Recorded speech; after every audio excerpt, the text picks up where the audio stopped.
The tennis analyst, who retired in 2022, divulged that the legendary coach explained why Djokovic was his nephew's greatest opponent, that in what was arguably one of the greatest rivalries in the history of sport.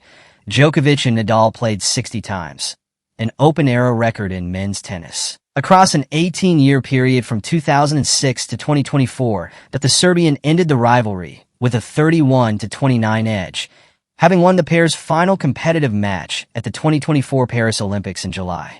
The legendary duo faced off multiple times at all 4 Grand Slam tournaments. With Nadal holding an 11-7 advantage at majors, Nadal played the last match of his staggering career at the 2024 Davis Cup Finals in Malaga last month. Ahead of his farewell, the former world number 1 revealed he considers Federer the biggest rival he faced in his career. Djokovic is the player I have faced the most, but for me, my biggest rival has been Federer.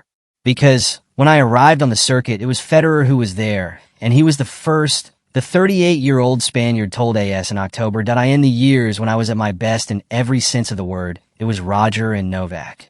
But in the first years, which are the ones that leave a special mark on you, Roger was always there. Speaking on the Rennie Stubbs Tennis Podcast, Petkovic shared Toni Nadal's insight into how Djokovic posed a unique threat to Nadal. That I loved the matchup between Novak and Rafa, because Rafa respected Novak and knows he is the greatest player he has ever played. The German said that it is interesting because I talked to Toni Nadal and he said Novak is the greatest player Nadal faced. And he said the reason for that is Novak sees the ball like nobody else.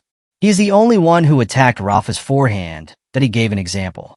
He said the first few times Novak tried to take Rafa's forehand on the rise with his backhand and mistimed it a few times and was late on it. Then in the third match, he had perfect timing every time. He said he had the best eyes in tennis. Toni Nadal coached his nephew from his childhood until 2017, helping him win 16 of his 22 Grand Slam titles.